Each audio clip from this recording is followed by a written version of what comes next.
Okay, we are on page 82, Act 3, Scene 1.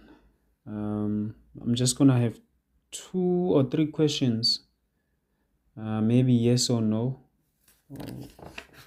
and then we start right away. At 55, we'll start.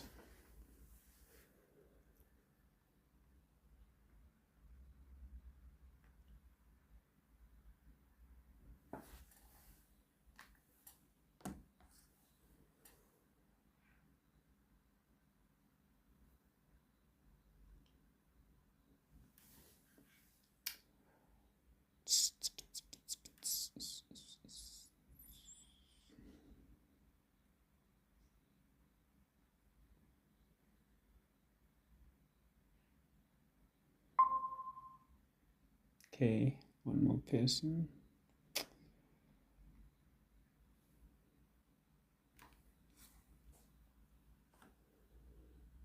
Hi, Katleho. Hi, sir. Yeah, how are you? Finding yourself. I'm well. Your sound is okay today, I see.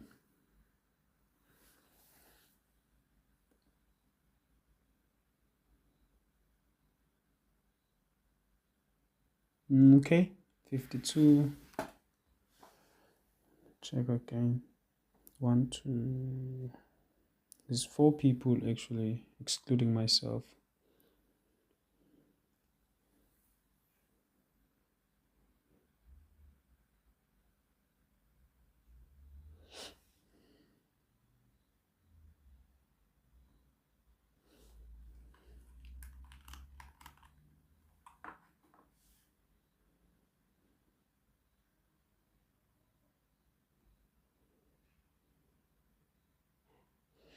Okay, for those who just came in, we are on page 82.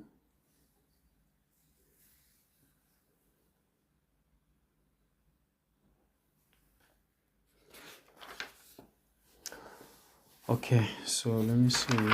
To be or not to be, there is a question.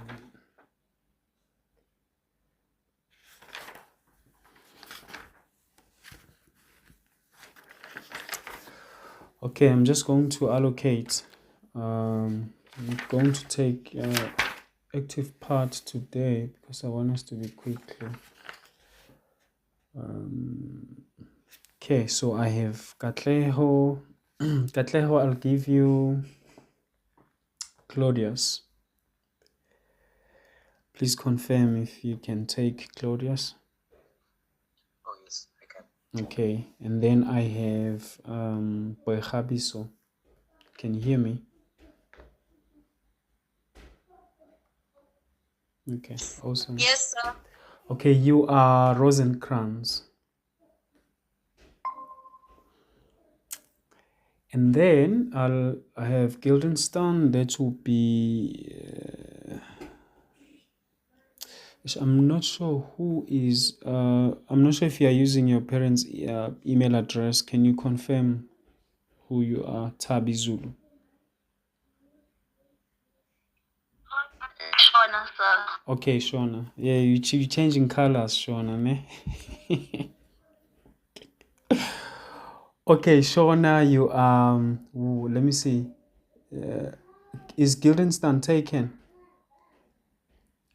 Okay, no, you know what, Shona, you are Gertrude, and then I'm not sure if everyone is allocated. Keegan, you will be Hamlet much later, but I might use you even before that. I'll let you know. Okay. Okay, so let's go to page 82. It's 5:55, so we'll begin. Okay, just a few questions. Claudius and Gertrude invite Rosencrantz and Guildenstern. For what purpose?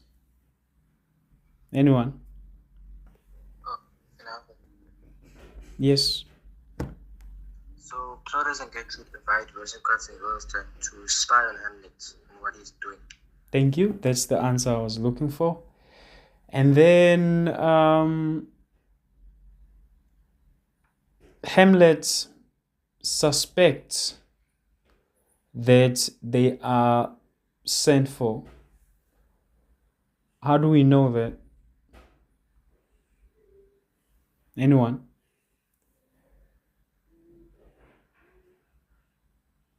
How do we know that Hamlet is suspicious that they are sent for?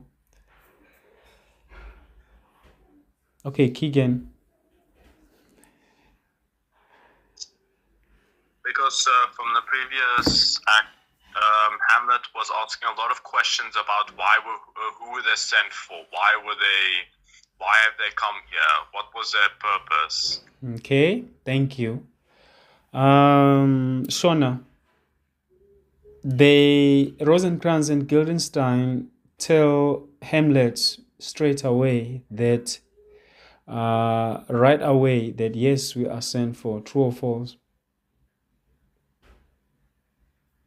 False. Okay, explain.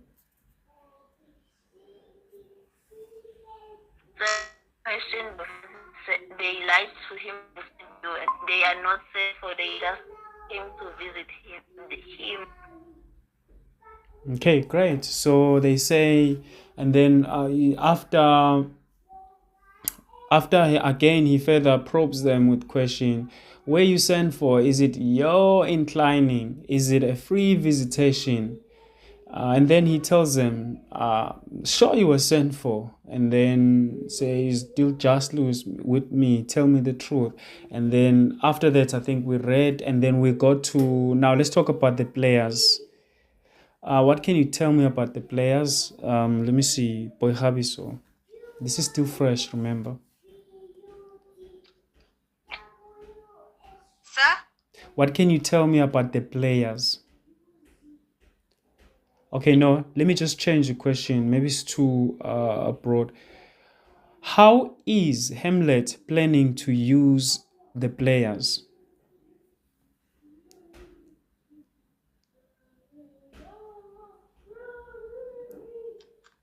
Sir, isn't Hamlet planning to use the players to act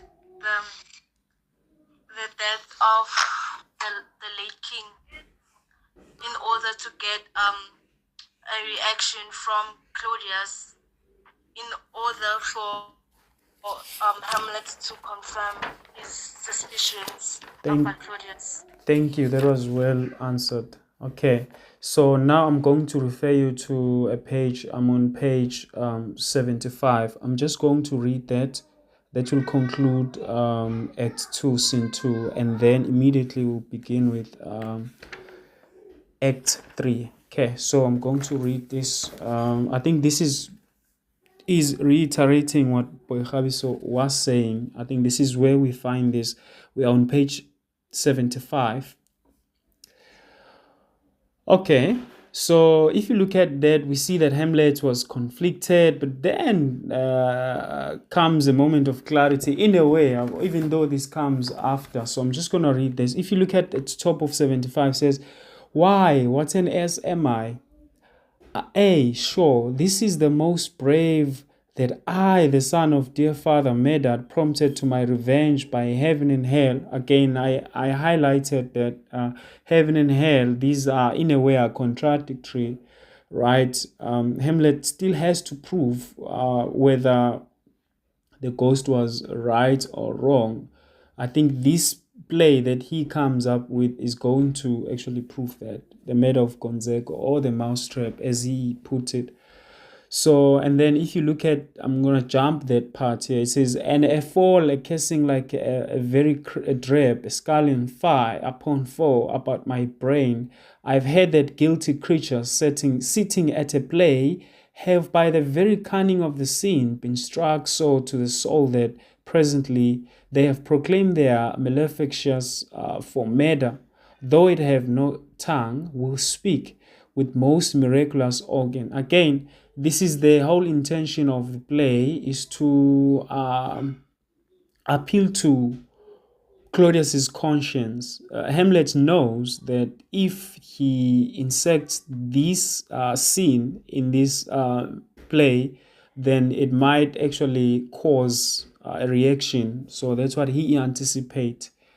So, and then he continues, says, I'll observe his looks, play something like the murder of my father before mine uncle. I'll observe his looks. I'll tempt him to the quick. If he but blanch, I know my cause. Okay, the cause here is what, right? Is to avenge, is to strike him right away. The spirit that I have seen may be the devil, and the devil had power. 'Tis assumed a pleasing shape. So again, this again talks about Hamlet's suspicion of the ghost, that it might be a bad ghost or it might not be a good ghost, but rather let's test this. Okay, as he says here, he says, it may be the devil, and also it says, and the devil had the power. It is assume a pleasing shape, ye perhaps out of my weakness and my melancholy. Hamlet is self-aware, or in a way you would say he is reflexive or self-reflexive. He's aware of his own emotions. He's able to say, maybe I'm seeing all these things because of my grieving, because of my sadness. So hence then he decided to actually test this, because Hamlet wouldn't want to commit murder as well. So that's why. So, and then he says, at this point, he realizes that he is at his weakest point and he might actually be seeing things that aren't there. This could be just a hallucination. So he says, he is very potent with such spirit, still on the devil, right? Abuses me to damn me. Okay, why to damn me? Why to cast me to hell? Because if he commits murder, that will be a crime against God. And then he says, I'll have grounds more relative than this. The play is the thing wherein I'll catch the conscience of the king. Okay, Keegan, again, for the interest of time, maybe let me, can you just quickly summarize what's the whole intention of the play? Then I begin. The intention of the play is to try and see whether or not the ghost's words about him being murdered by Claudius is actually true, by testing Claudius's reaction throughout the play to see if he would flinch or react at all to the play itself. Okay, thank you very much. Okay, now we are ready for Act 3. Now that's basically the plan. Okay, maybe just one more question. Is Claudius aware of Hamlet's intention of this play? Anyone? Yes or no? Affirmative. If no, then we move. Is he aware? Okay, Pearl, is he aware? Yes or no? No. Okay, yes, he's not aware. Okay, I'm not going to ask you to explain or elaborate. Let's just move on. Okay, now that you are here, I'll give you a character. You are Polonius. Hopefully you have your book with you. Okay, so we're going to start. I'm going to read at the top there. Enter Claudius, Gertrude, Polonius, Ophelia, Rosencrantz, Guildenstern, and Lord. So everyone is almost here.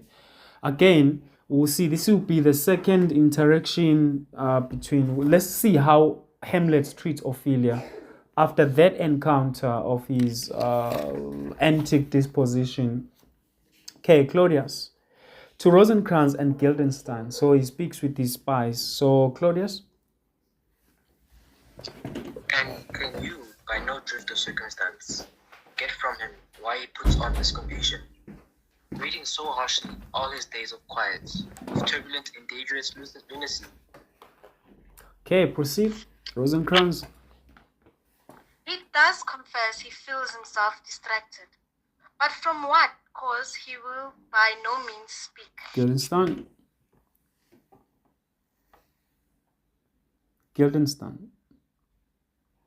Sir, is it me? Maybe it's you since you asked. I don't know. Who is this? Who's asking? Who was Guildenstern? I Okay. think it's me, Sam. Nor do we find him forward to be sounded, but with a crafty madness keeps aloof when we would bring him on to some confession of his true state. Okay, you know what? Maybe let's deal with this page and then I'll go back and summarize everything that they're saying. Okay, Gertrude? That was Shona, if I'm not mistaken. Did he receive you well? Rosencrantz.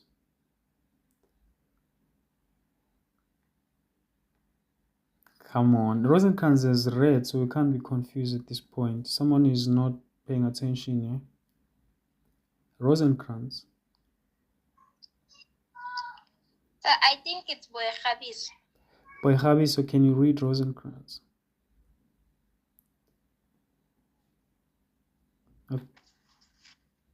Okay, yes. Most like a gentleman, Proceed. but with much forcing of his disposition. Rosencrantz.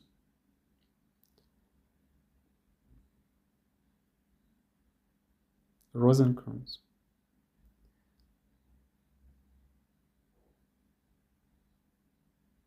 Rosencrantz. I think Rosencrantz has a short memory, ne?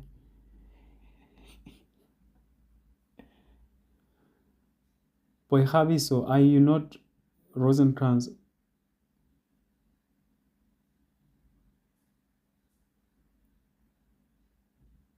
Okay, can you guys hear me? Am I offline now? I don't understand. People are just quiet.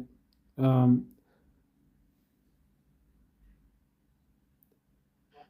we can hear you. Who was Rosencrantz? Rosencrantz, you keep on forgetting.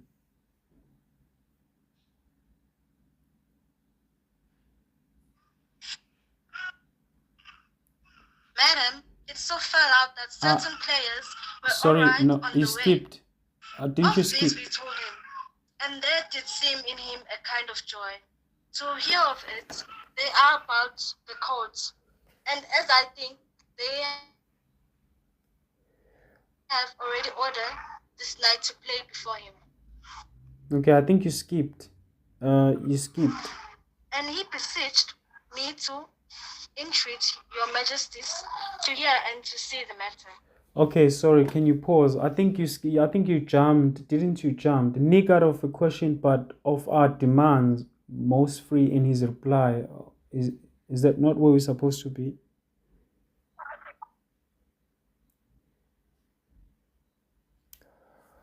Okay, Gertrude, did you assay him? Can you read there? Did you assay him to any pastime? Rosencrantz? You read that, fine. Now let's deal with this page. What's your impression of these two? What's your impression of Rosencrantz and Guildenstern? Maybe just to give you again something to think about.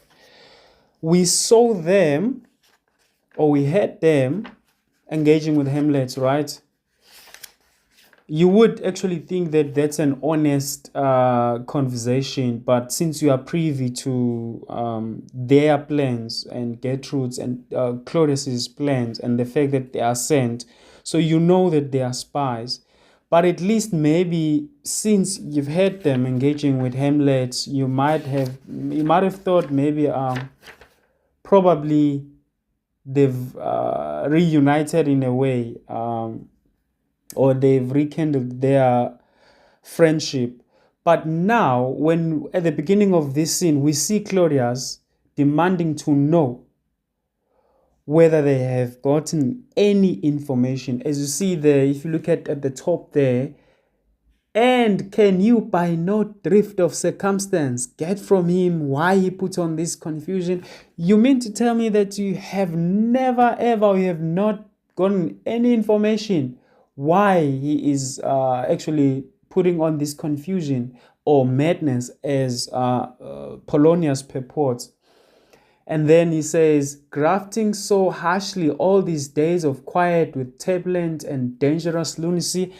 Now, what we see here is Claudius is in a way weaponizing Hamlet's situation. So he says, he frames it as dangerous. He frames it as dangerous. So he, in a way, you would say that, but I mean, he is exaggerating. Why would it be dangerous for him? Obviously, this could be coming from a place of guilt. Because he's guilty, he knows that he knows what he did. So that's why he's so obsessed about finding out about Hamlet's lunacy. And that's why here in this case, he frames it as it being dangerous. And then you have these two, Rosencrantz and Guildenstern's reporting. And this is basically spying. Now, this also tells us that this interaction that they have, the time that they've spent talking, was not genuine. They did it in order to come and report. You look at how they report and the words that they choose. They are not forced, of course, but we know that these two are loyal to Claudius. So he says, Rosencrantz reports, he does confess he feels himself distracted. That we know. So they say he does confess. So that's one thing he cannot hide. He even says it himself. That's Hamlet, that he feels distracted. And then now, again, they frame this madness, but with a crafty madness. Crafty madness. Again, this tells us that this kind of madness or lunacy is a suspicious one. So in a way, you could say there is a blurry line or a thin line or a very faint line between sanity and insanity. They do see that. So, and then he says, when we would bring him onto some confession of his true state. So because they suspect that he could be faking it or feigning it, so they have tried to make him confess of his true state. And then Gertrude asked, did he receive you well? Most like a gentleman. Okay. Again, you would actually agree with me that Hamlet was not crazy or mad or insane when he was engaging with these two gentlemen. You look at that conversation or that interaction, you can see that it's a very sane interaction. Okay. And then Guildenstern also is suggesting something, but with much forcing of his disposition. Again, much forcing of his disposition. They are not sure whether it is forced or how much of this is real. So hence he says it like that. Okay. Now and then Rosencrantz report about players that you already know. Madam, if you look at line 20, just above that where Rosencrantz speaks, says, Madam, it is so fell out that certain players whoever are out on the way of these, we told him, and there did seem in his a kind of joy to hear of it.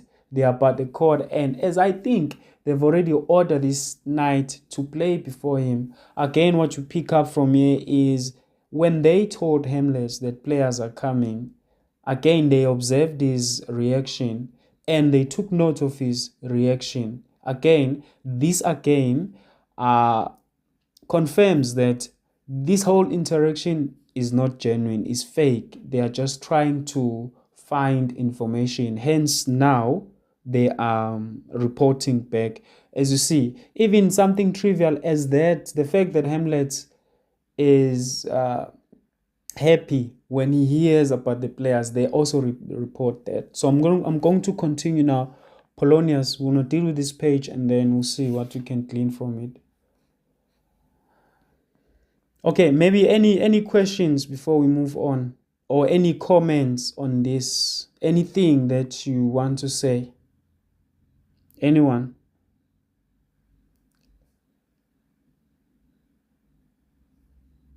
Okay, no one. Okay, maybe I can ask you a question then. Okay, question. What is your impression of Rosencrantz and Guildenstern as shown. Sorry.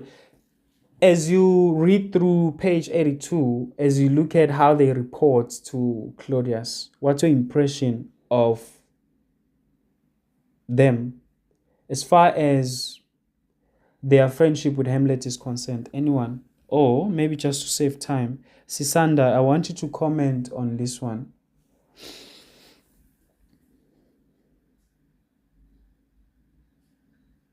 So what was the question exactly? My sound is not clear. Okay, can you hear me now?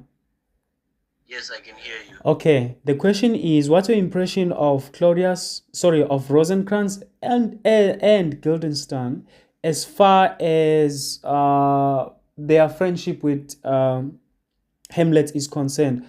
And then I ask you to take into consideration of page 82 because this is where the question emanates from.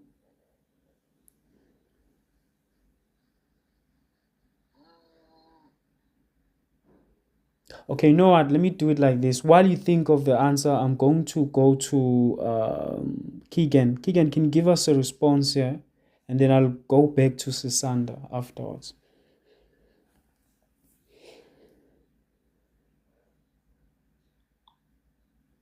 Sir, while throughout this dialogue, Rosencrantz and Guildenstern are keeping their word and reporting on what they found, which they basically say was almost nothing. But they are being they aren't reporting everything to the letter. They're just giving a broad report of what happened. Okay, can I probe you further then, since you suggest, thank you for your response first, since you suggest that they are not reporting everything, can you maybe clarify that part? Other than that, your answer is fine. Since you suggested, maybe you say you don't think they are reporting everything, they might be holding some things back.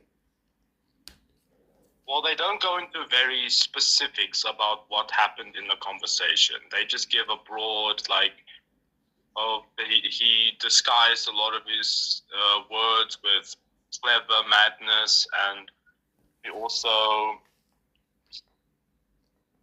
he did receive them well, as Gertrude did ask them. But other than that, they don't really give too much in the report. Okay, thank you, Keegan. Okay, Sisanda, I'm just obviously I want you to comment, and then I'm just gonna highlight just maybe two things on the question. So, to be honest, I'm not really sure how to put everything. Okay, thank you for your honesty. Most of the things. Okay.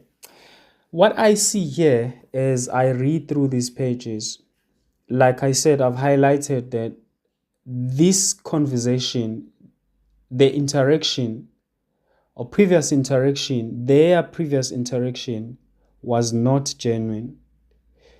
Because after they've had interaction with Hamlet, they go and report. So I think that's basically what I would say if I were to respond to the question, maybe in an exam. I would say, firstly, this interaction or this relationship is not genuine.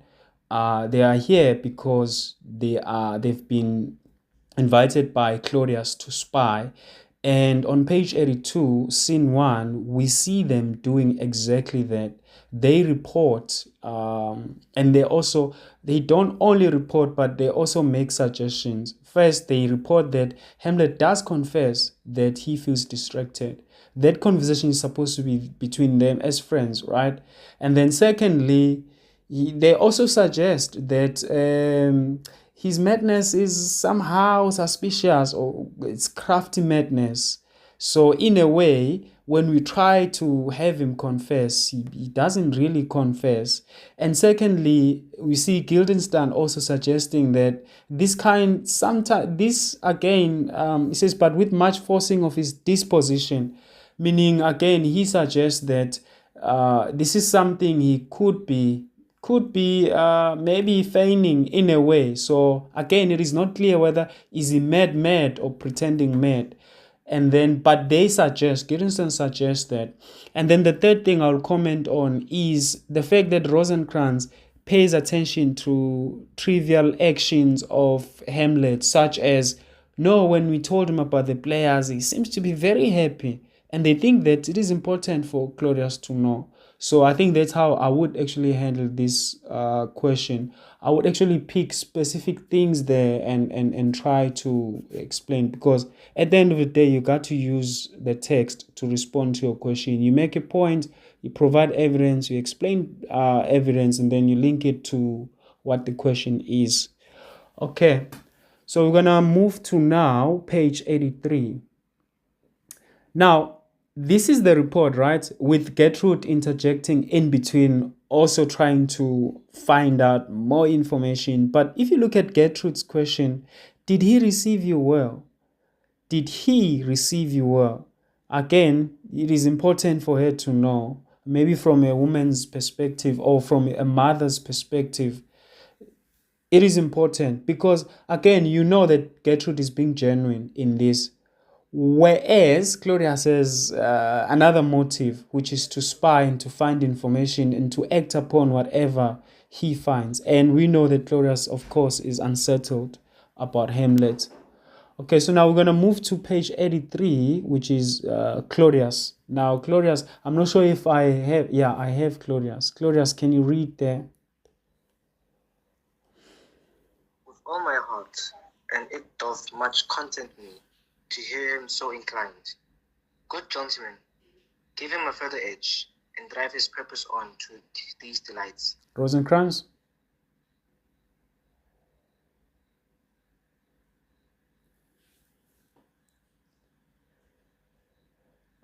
Sorry, I think she left. The Matis be Rosencrantz. Okay, it's fine, you can.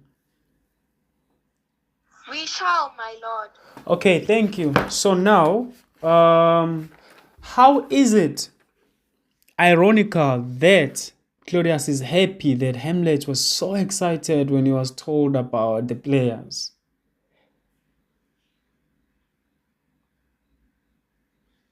How is it ironical? Anyone? Bilontle, can you tackle that one? It's just how. How is it ironical that he's so happy? We see this when he says, with all my heart, and it doth much content me. It makes me happy and it makes me satisfied to hear him so interested. And then he says, gentlemen, give him further edge and drive his purpose on these delights. Now you found what makes him happy, and the fact that he was happy, now encourage him to be interested in these things, give him further edge. So how is it ironical, knowing Hamlet's true intention of the play? Okay, anyone for that matter? Mpilo are you going to answer? I don't know, wait for something that will never happen.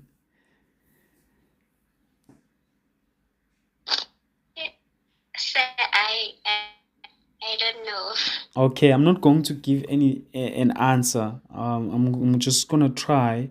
Let me try. Pearl, how is it ironical that Claudius is so interested and is so happy and is content that Hamlet is so inclined about players coming, and he encouraged them to encourage him?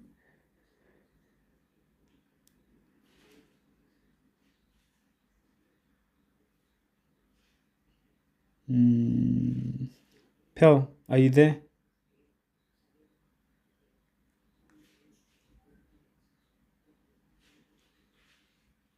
Okay, Sisanda.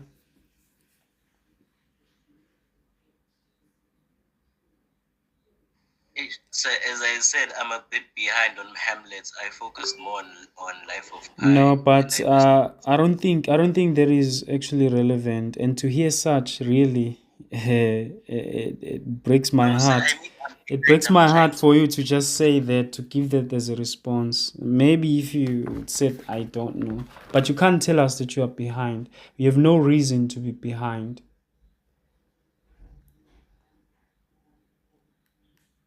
Okay, let me take Katleho. So it is ironic, as these are the same players that will be key to seeing Claudius's reaction and seeing if the king was right, the ghost. Okay, it is a bit fragmented what you say, but you do suggest something, or you do imply something. Okay, Keegan, do you try? Then I'll try to consolidate what you say and what Katleho is saying. Sir, it is ironic because the same play is going to be acting out, or at least somewhat acting out, the same murder that he did with Hamlet's father. And he's now excited about Hamlet being excited about this play without knowing what the actual intention of the play is. Okay, thank you for that. That was well answered. I just want to confirm something. Katleho, did you mean to say that? I think that was implied. It's just that you were not clear. Did you mean the same thing? Oh yes, I just didn't put it right. Okay, great. Okay, so we know that this player is going to be very upsetting to Claudius, right? Yeah. Thank you, Keegan and Katleho. So we're going to move on. Okay, now Claudius. Okay, now I'm just going to read this part. Rosencrantz and Guildenstern leave. Now we've got the couple. Sorry, no, we have Claudius and Gertrude. Let's read. I want you to look at how Claudius interacts with Gertrude. Sweet Gertrude, leave us too, for we have closely sent for Hamlet hither, that he, as twere by accident, may here affront Ophelia. My father and myself, lawful espials, will so bestow ourselves that, seeing unseen, we may of their encounter frankly judge, and gather by him as he has behaved, if it be the affliction of his love, or know that thus he suffers for. Okay, I'm gonna explain that. Gertrude, you can just read that. I shall obey you, and for your part, Ophelia, I do wish that your good beauties be the happy cause of Hamlet's wideness. So shall I hope your virtues will bring him to his wonted way again, to both your honors. Okay, now let's deal with that. We'll deal with Ophelia, but first let's deal with what Claudius says and what Gertrude says. Okay. Now, if you go to Claudius, this is what he says: "Sweet Gertrude, leave us too." Okay. They don't want Gertrude to be around.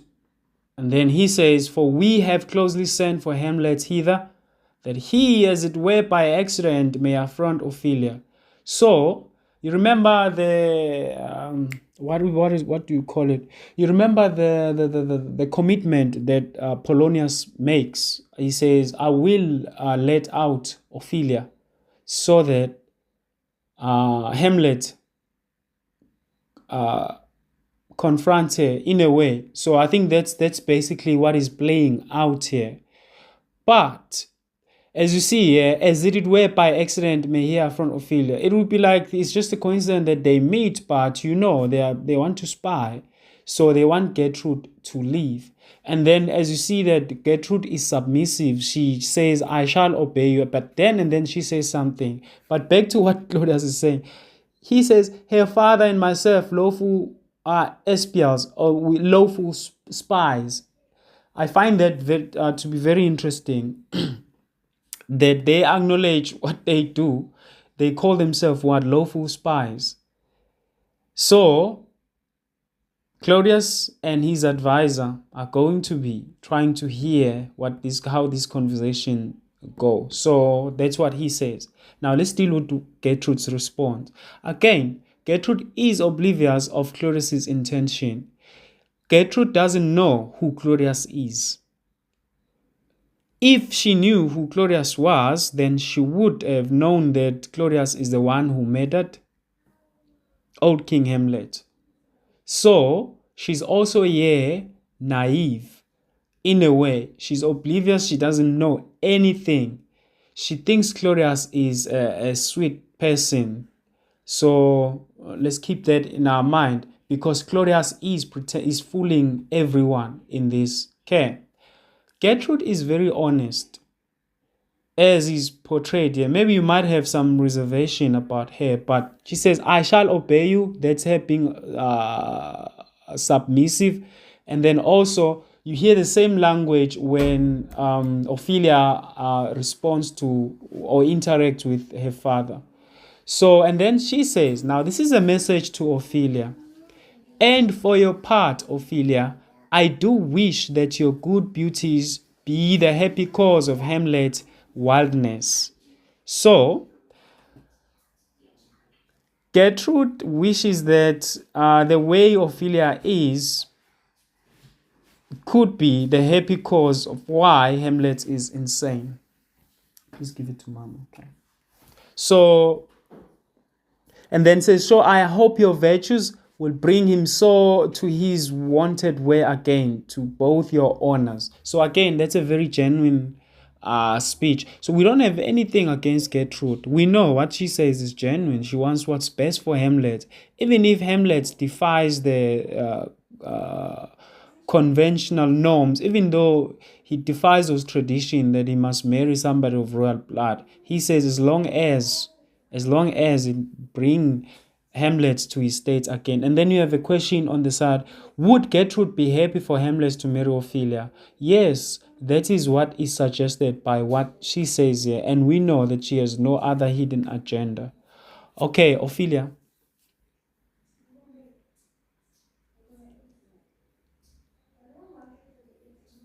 Okay, I didn't select Ophelia. Let me see. People have gone. It's fine. We'll deal with those who are here. Shona, can you take Ophelia now?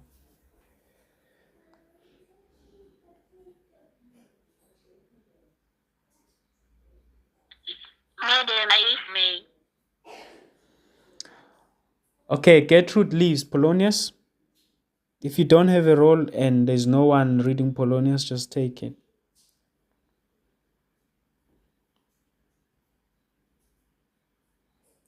Okay, Mpilontle, take Polonius. Pell has left us.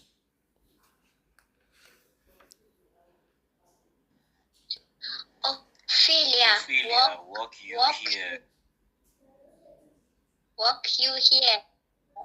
Gracious soul. Bestow ourselves read on this book, that show of such an exercise may color your loneliness. We are oft to blame in this. 'Tis too much proof that devotion Okay, Ish, I'm confused now. Who's reading exactly here? People started and then you dropped and then... Okay, Sisanda, if you decided to hijack Mpilontle, then can you start over?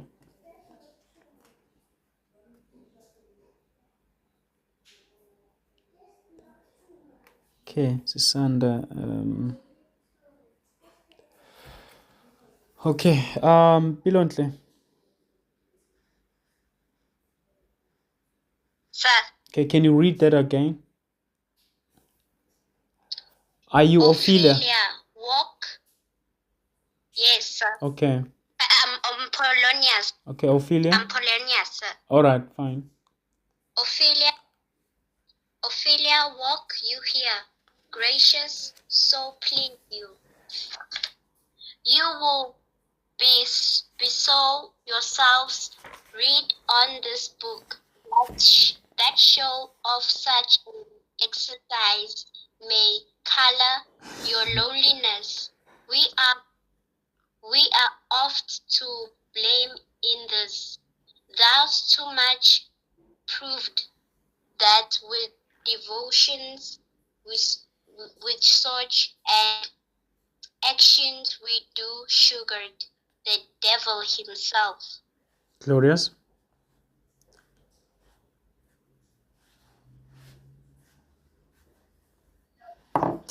Oh, 'tis true. Thank you. How smart a nurse that speak doth give my conscience.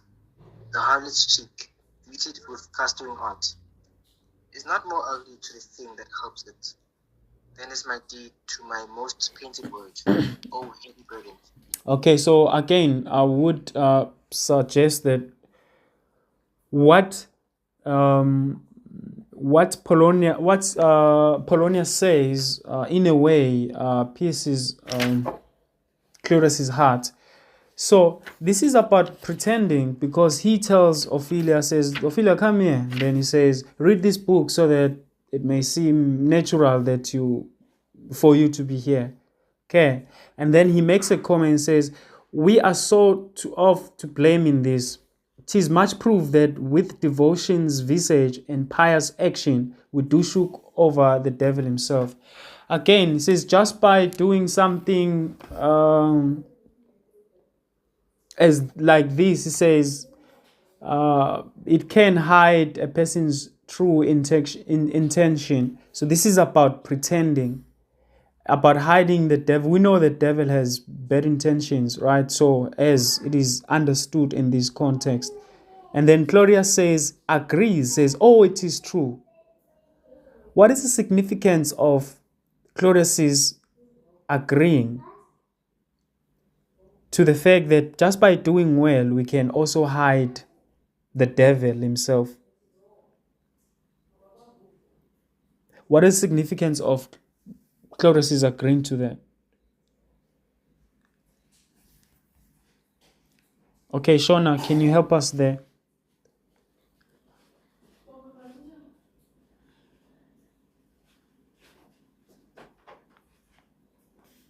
I said this one, I don't know.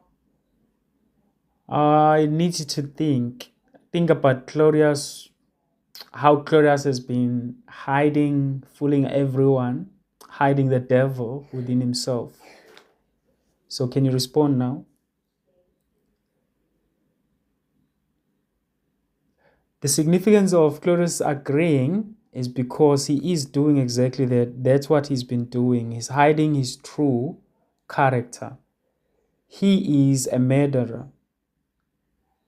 He murdered the king, took his wife and everything and his throne, and he's been playing this role. He's pretending.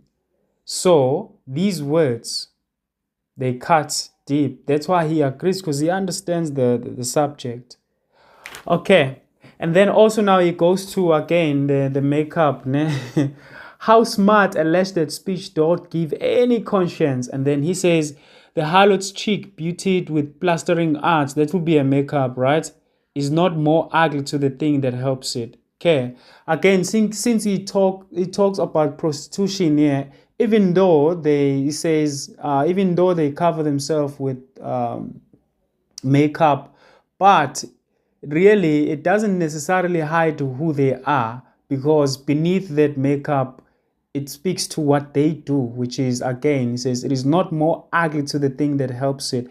Then is my deed to my most painted word, oh heavy burden. So again, nobody can hear this, only us, because this is a side, right?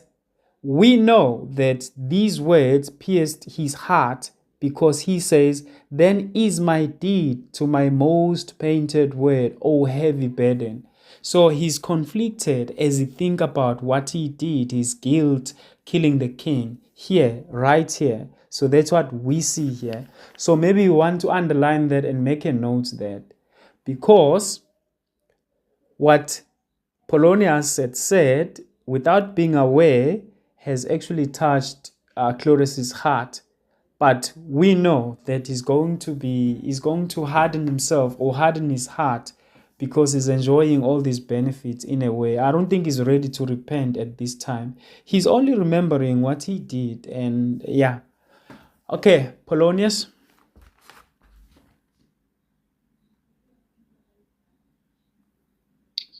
I hear him coming. Let's withdraw, my lord. Okay. Now, can you tell me about Polonius? How good is Polonius at spying? Based on what you've just read here. Anyone who wants to take that one? Just unmute and speak. How good is Polonius at spying? Obviously, you are going to make a point, right? You're going to comment either it's very good, and then you give me evidence, and then that's it.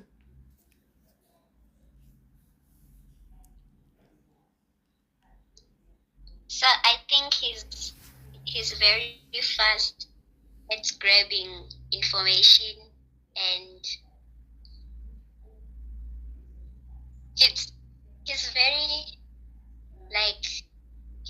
to notice when things are coming, sir. That's a very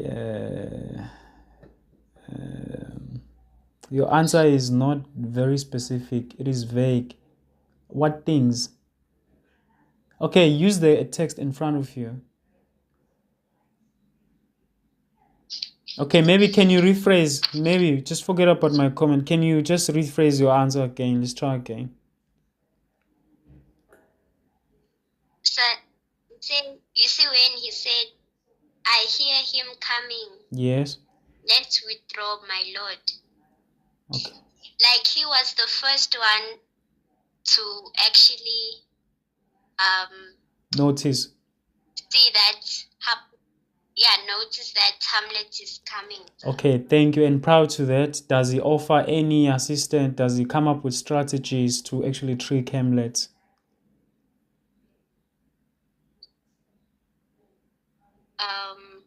Just on the same page. What does it do? What does it say? What does it suggest to Ophelia? He suggests to Ophelia to pretend like she was doing something, sir. What is that something? Specificity. Okay, by page 84, read on this book. Okay, then that will be a complete answer. Okay, but the thing is, I keep probing you. I think you have to be very specific when you answer. Okay, say, look at the text and try to respond. Other than that, you handle the question very well. It's just that I have to keep asking for more information because you are not giving that to us. Okay, so let's move on. Okay, so Claudius and Polonius hide themselves. Now enter Hamlet. Okay, Keegan, can you take Hamlet? To be or not to be, that is the question. Whether it is nobler in the mind to suffer the slings and arrows of outrageous fortune, or to take arms against a sea of troubles, and by opposing end them, to die to sleep, no more, and by a sleep to say we end, the heartache and the thousand natural shocks that flesh is heir to, 'tis a consummation, devoutly to be wished, to die to sleep, perchance to dream. Aye, there's a rub. For in that sleep of death, and what dreams may come, when we have shuffled off this mortal coil, must give us pause. There's the respect, and that makes calamity of so long life. For who would bear the whips and scorns of time, the oppressor's wrong, the proud man's contumely, the pangs of disprized love, the law's delay, the insolence of office, and the spurns that patient merit of the unworthy takes, when he himself might his quietus make, with bare bodkin, who would these fardels bear, to grunt and sweat under a weary life, but that the dread of something after death, the undiscovered country from whose bourne no traveller returns, puzzles the will, and makes us rather bear those ills we have, than fly to others that we know not of? Thus conscience does make cowards of us all, and thus the nature hue of resolution is sicklied o'er with the pale east of cast of thought, and enterprises of great pith and moment, with this regard their currents turn awry, and lose the name of action. Soft you now, the fair Ophelia, nymph in thy horizons, be all my sins remembered. Okay, that's a long speech by Hamlet. Again, it gives us, it is a window into his mind, his feelings, and his emotions. If you consider the box on 84, from 58 up until, 63, to be or not to be, to die or to live, In this third soliloquy, Hamlet contemplates the desirability of taking one's own life to escape the suffering of human existence. We know that it is not the first time Hamlet feels like this. I think the idea that he has to avenge and he has to feel he's feeling the way he's feeling is not easy.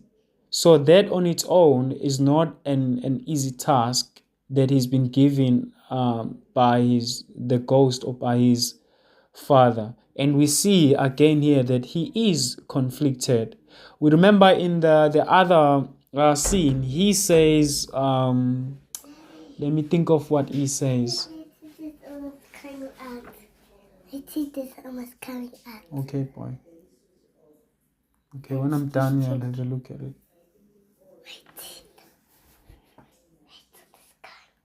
Okay, Papa's still in the class. Okay, I'll check it when I'm done. Okay, so earlier he says he would actually commit suicide, and then he says only if God hasn't actually spoken against it. Now, like I was saying, that again, this is another time he's actually contemplating, again showing how hard the task at hand is.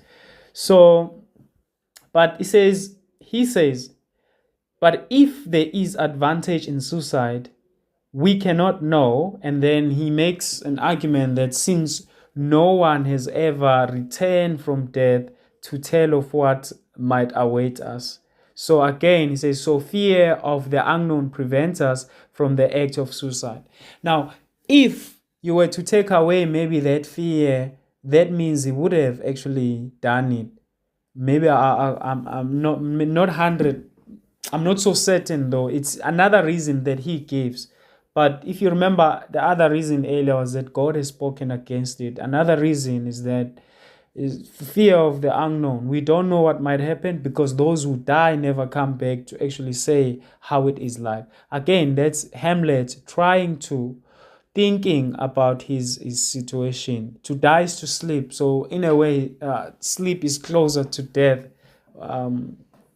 Says at line 85, thus Hamlet moves from an example, says we tolerate the misery of life because we are afraid of death. We are afraid of the unknown. And then says to general point, we don't do what we want to or need to because we're afraid of the consequences. He can't just obviously act and kill Claudius because there will be consequences, right? For an example, he has to test it so that to know that it won't be murder, right? If let's say Claudius did kill the ghost or his father, then that will be treason, right? So he has to die in a way. So hence he's trying to test it. Then now he says our sense of right and wrong can get in the way of action and leave us unfulfilled. And then in line 63, he says, we end. Hamlet is not here seriously thinking of taking his own life. The pronoun I appears nowhere in this soliloquy. We and us occur throughout. It's rather as though he is debating the point with the audience. So in a way, in a general sense, he is actually looking at life as we know that this is indeed an existential question. If somebody says to live or to die, and then he looks at both sides, and then he observes the human cause, why people won't just kill themselves because of this and this if it's not for other moral reasons. Okay, and then now we have this interaction. I think we've been anticipating for this interaction between Hamlet and Ophelia. Now, again, I want us to observe Hamlet. How does he treat Ophelia? That's what we want to see here. So I do have Hamlet. Do I still have Ophelia? Yes or no? I do. Do I? Yes. Okay, thank you. Okay, then let's proceed. Ophelia.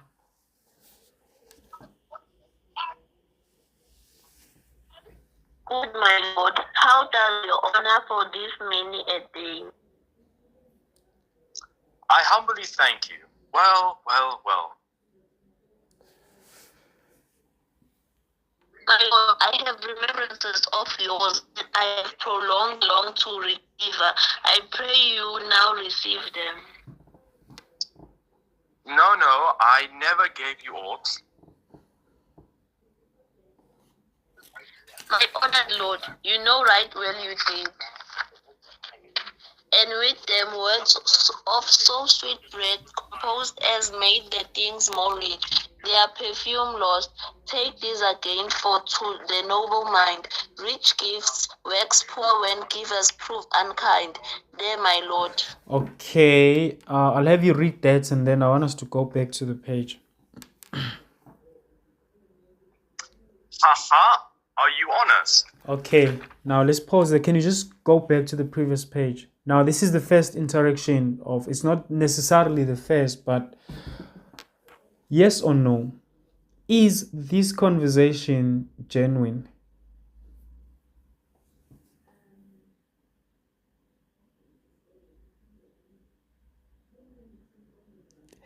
Yes or no? Is this a genuine conversation?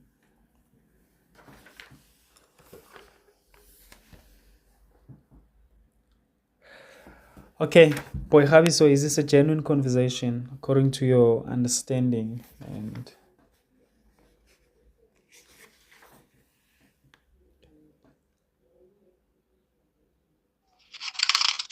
Sir, I don't know. I just reconnected now.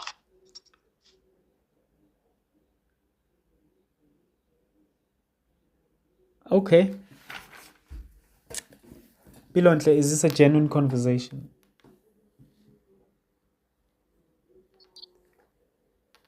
Sir, I think it's not a genuine conversation, sir.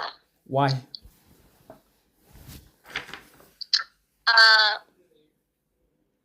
When Ophelia said that, my Lord, I have remembrance of yours that I have longed to redeliver. I pray you no receive them. And then Hamlet said, no, I never gave you aught. But he actually did, sir. Okay, so on those bases, you say the conversation is not genuine. Okay, I pretty much Yes, sir. agree. I pretty much agree with you, but I just didn't expect that point as the first thing you would actually mention. Okay, maybe let me try, but thank you for that. That is correct what you are pointing. You are telling me that Hamlet is not being honest because he denies. We know, we've seen the letters, we've had the letters, right? So in that way, so I'm saying, I think there's something else I think you would have actually mentioned before saying that. Let me try Keegan. Oh wait, Keegan. Let me try Sisanda first.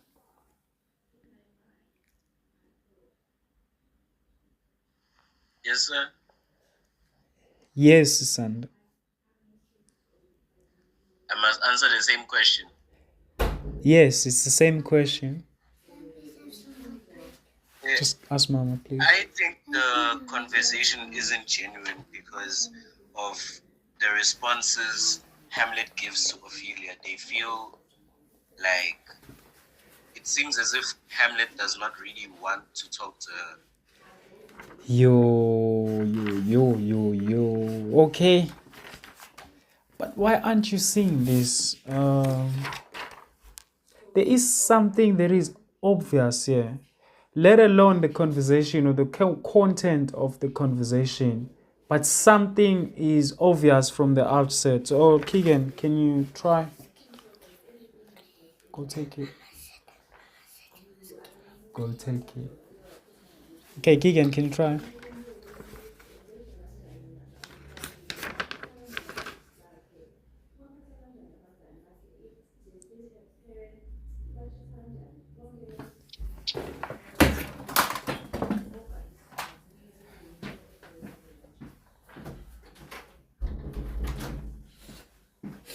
Okay, you know what? Keegan, I can't hear you, but I see that you are trying to speak. Can you try again?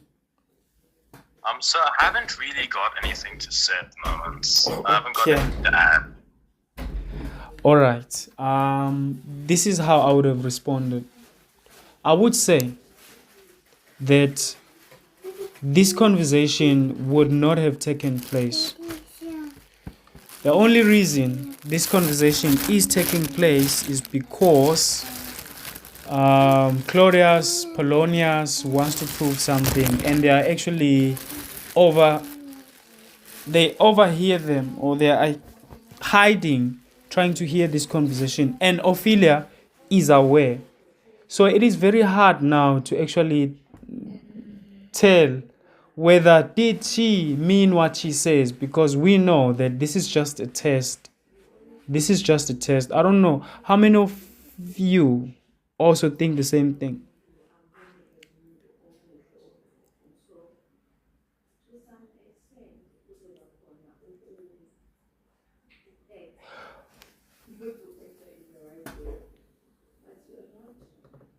Okay, maybe I just need a yes or no. Was this conversation going to happen if it wasn't for the intention of testing out Polonius' theory of the fact that Hamlet is made as a result of Ophelia? Yes or no?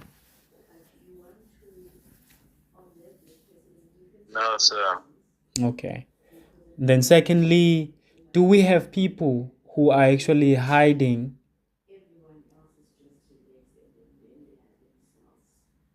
and who are, so this is more like a performance, or this is more like a demonstration? Hence I say this is not genuine.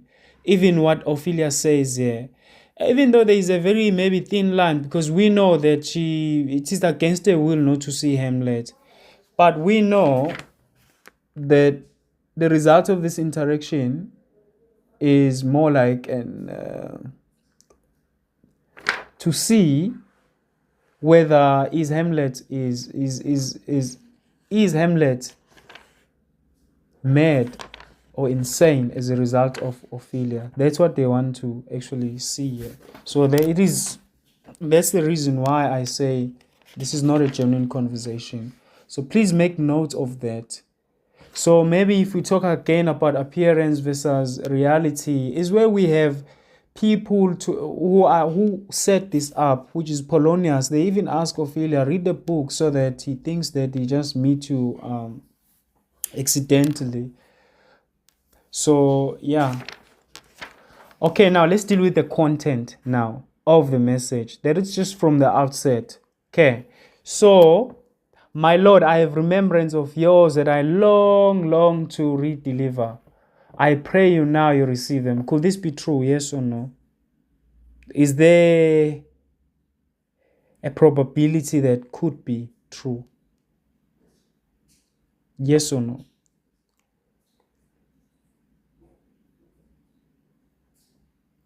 Okay, Shona. Is there a possibility for this to be true? Yes or no? This is what Ophelia says. He says he has something that he would have loved to actually tell Hamlet. And now he's actually thankful that he's here and he's going to hear this. Is there a possibility there that this could be true?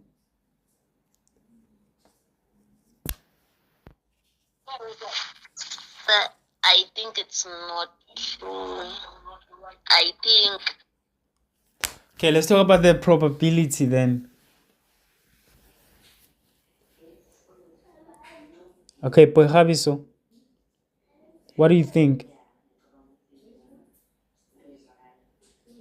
Could there be truth in this, yes or no?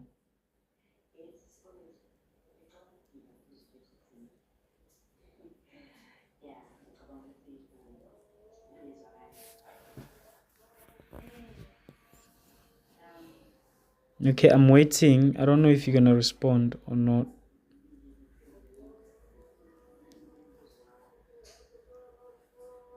Okay, Mpilontle, what do you think? I think it's not true. Why? Because Why she knows very well that his father and he's spying them, so I don't think it will be comfortable for her to actually talk with Hamlet because she already know that it's a setup thing, sir. Okay, so in a way you say this is supposed to be in a way to be a private conversation, and she knows that, there are people who are listening, and she's not even making Hamlet aware of that. So Hamlet could be under the impression that it's just them, but she knows that they are spies. So okay. Or you could say there could be truth because she was held against her will. But for this now, for her to say this, we know that they are spies and she knows, she's aware, but she won't let Hamlet know. So Hamlet would be honest and say all that is in his heart if he wasn't all knowing. But Hamlet seems to know this game, so that's why he responds the way that he does. So, okay. And then Hamlet decides to deny, as if he knows exactly that some people are listening. No, I never gave you aught. Okay. And then Ophelia, my honored lord, you know right well, so you did. And then now I'm back on 86. And then he says, with them words so sweet, breath composed, made of things more rich. Their perfume laws take these again for to the noble mind. And then again, because looking at how Hamlet responds, and then she warns Hamlet about something. Okay, but this is how she says those words were sweet, but she never actually written back because she was constrained by her father not to do so.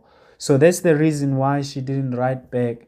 So in a way, I think you would forgive her there, but for the fact that she goes into this knowing very well that it's a setup is problematic in a way.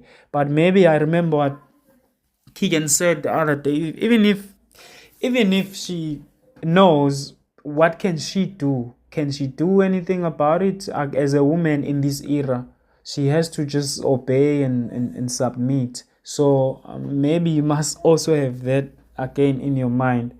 So this is what Ophelia says, rich gift works poor when givers prove unkind.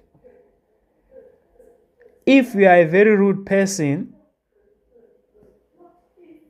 but then you give gifts, what do you think is the impact there? Would you make such a great impact there? No, you wouldn't. So that's what basically say. Okay, Hamlet, please proceed.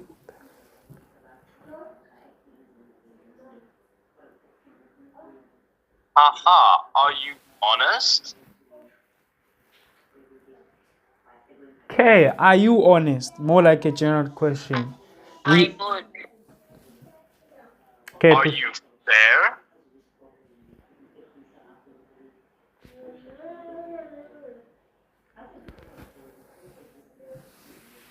Okay, proceed.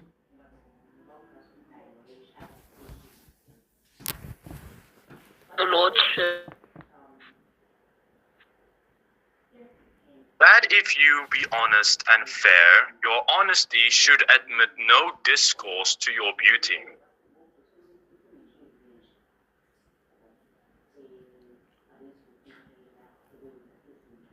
Okay, Ophelia. Go. So now they are talking about these commodities. What have then with? Okay, beauty and honesty.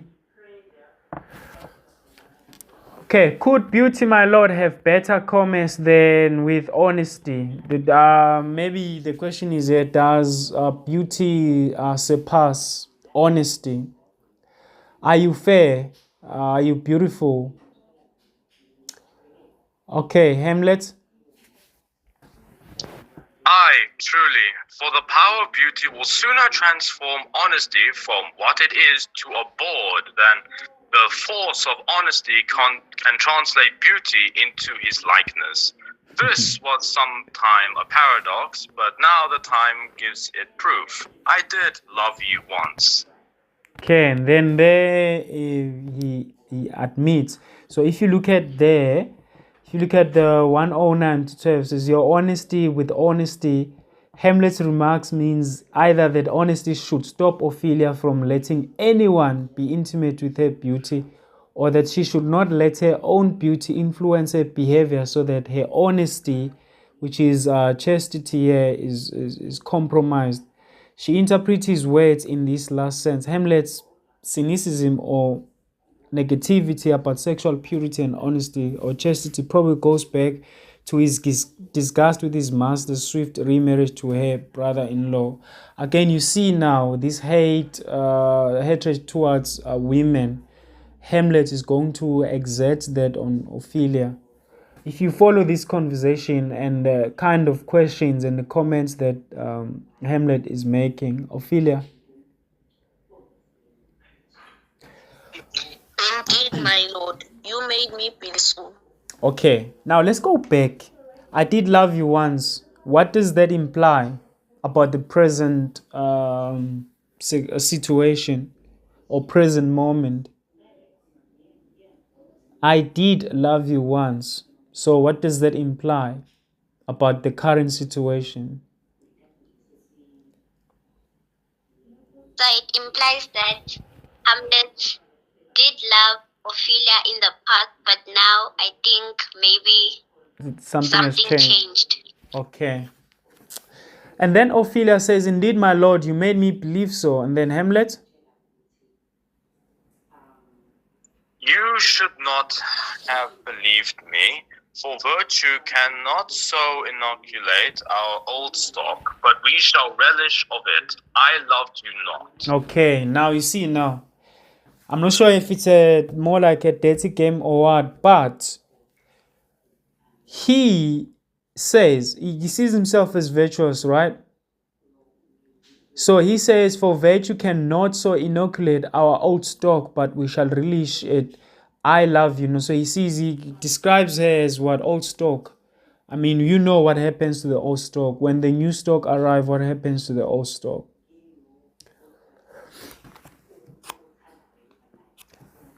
And then he says, "I love you not." Again, that's what he says. Do you think Hamlet is suspicious of this encounter? Yes or no? Based on this interaction, do you think he could be suspicious of this encounter?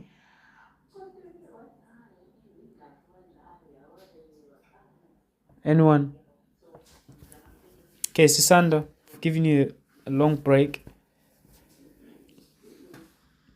I think it may be a possibility that he knows what is happening.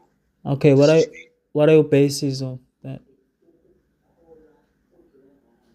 For him to act the way he's acting with Ophelia now, telling her that he loved her once and he does not love her anymore, it says that he might know something is going on. All right, thank you. All right, thank you. Okay, thanks. Okay, now go to Ophelia, just proceed. I was the more deceived. Hamlet. Get thee to a nunnery. Why wouldst thou be a breeder of sinners? I am myself indifferent honest, but yet I could accuse me of such things that it were better my mother had not borne me. I am very proud, revengeful, ambitious, with more fences at my beck than I have thought to put them in, imagination to give them shape, or time to act them in. What should such fellows as I do crawling between heaven and earth? We are arrant knaves all. Believe none of us. Go thy ways to a nunnery. Where's your father? Okay, now you see Hamlet is very rude, and you look at how he speaks to her. It doesn't show that he loves her. He says, "Get thee to nunnery." We know that nuns never actually marry. So in a way, if you look at 123 there, Hamlet is saying that only in covenant will Ophelia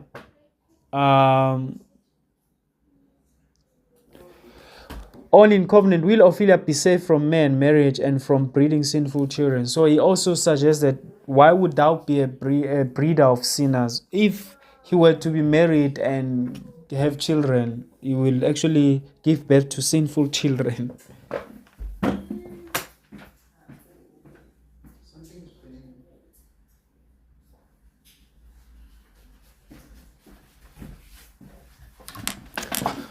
Okay, so as you see there, that's basically very rude and off-putting.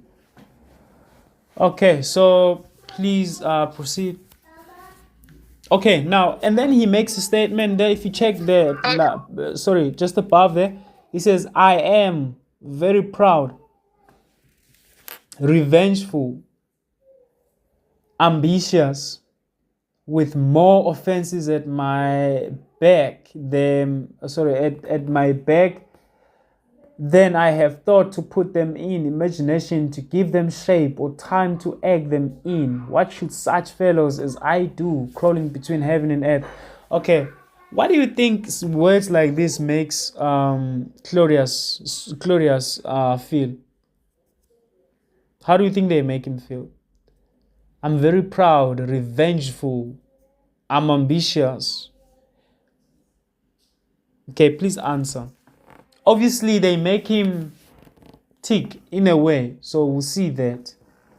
Okay, Ophelia, where's your father? He asked, where is your father? Does she respond truthfully? No, Okay, why would you say no?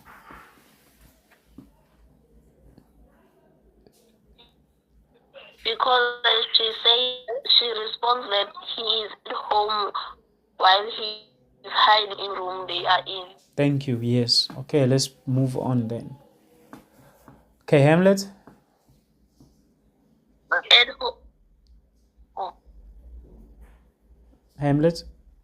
Let the doors be shut upon him, that he may play the fool nowhere but in his own house. Farewell. Okay, let's stop there. I've got a question. How does Hamlet feel about Polonius based on this utterance? Yeah.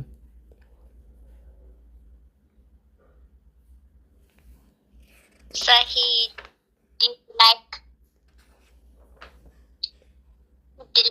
dislike Polonius. Yes, and he think he's a fool, right? Also, he says, let the doors be shut upon him. Let him stay where he is or at his own house and be a fool in his own house. Why do you think he says this? Anyone?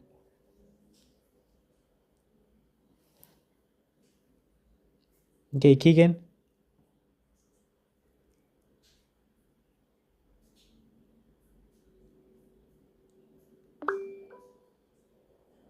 Okay, Sisando, your hand is up. So, in my opinion, I think this may be a clue to the fact that Hamlet might know that Ophelia's father is currently listening to their conversation and is watching them. Okay, but it would be very hard to prove that, ne? Ish. I think it rather, if I were to say that, I think it would be very hard to prove that he might know. Well, it does look like it, but I think I would rather maybe based it on the fact that Hamlet knows that looking at the way Ophelia behaves, her hiding herself and not responding, she knows that Polonius has something to do with it. Ophelia is a woman, she could be, and as a daughter, she could be following her father's instruction. I think that's why he's so angry at Ophelia. That I can prove because of the earlier sins. But I could also say, like you say, so that he knows that he could be listening or hearing. But then again, how would I then go about to prove that? Or I would say maybe it's because of how Hamlet has been portrayed. He seems to be aware of other characters' intention and plans. So I think that I would say that, but obviously no strong basis of that. Or maybe if you refer to earlier scenes, I think. But the obvious thing here is he knows if Ophelia were to behave, were to shut herself in, it's because her father has something to do with it. And he knows that as a daughter, she's obliged to actually listen to her father. So we've got 4 minutes. Okay, Ophelia. Okay, sorry, Hamlet. if Hamlet? If thou dost marry, I'll give thee this plague for thy dowry. Be thou as chaste as ice, as pure as snow. Thou shalt not escape calumny. Get thee to a nunnery. Go, farewell. Or if thou wilt needs marry, marry a fool. For wise men know well enough what monsters you make of them. To a nunnery. Go, and quickly too. Farewell. Okay, so he decided to give a plague or a curse or something, maybe for a dowry, or he says, be thou as chaste as ice, as pure as snow, thou shalt not escape calumny, get thee to nunnery. So he wishes even if Ophelia were to be married, then he wishes as if her husband may not be intimate with her, she would stay as she is. And then he says, get thee to nunnery again, because you'd rather maybe become a nun, because, and then he says, this is something he says, I think this is also relating to Hamlet. I think it's the last two lines there. He says, if thou wilt needs marry, then marry who? A fool. And then he says, for wise men know well enough what monsters you make of them. Is Hamlet suggesting that Ophelia has turned into a monster here? As a wise and a virtuous man, as he says, could he be suggesting that as a result of Ophelia's absence and her ignoring him, it has turned him into a monster in a way? Is he admitting to that as a wise man, as he purports or as he presents himself here? He sees himself as a virtuous man, right? He says, if you marry a fool, because a fool won't know, but if you marry a wise man, he says, they know well enough what monsters you make of them. And then again to nunnery, go and quickly too, farewell. Go to a nunnery and go quickly. You see, he really made that here, yeah. Would you say, Sisanda, would you agree with me if I say, here, Hamlet made that Ophelia with these words?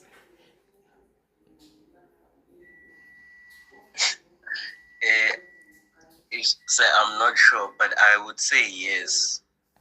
Okay, but to say yes when you are not sure is also a dangerous position to assume. Okay, I would say it like that because later on Ophelia is going to be found dead and to have drowned herself. So that's why it is then assumed that it is because of this interaction, yeah, that she does love Hamlet. She does. It is her father who actually cuts it off. So the fact that she's found dead after this interaction and that other interaction, because Hamlet is not going to stop here. We'll see also in the other side. So his behavior changes.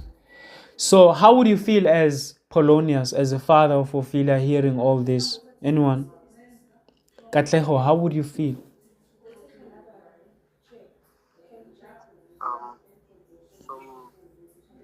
Okay, I would say I'd feel a bit sad and disappointed.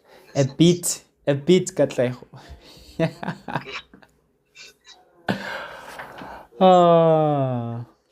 Okay, no, I hear you. The time is 7:20. Do you have any comment you want to make? And then we're stopping here.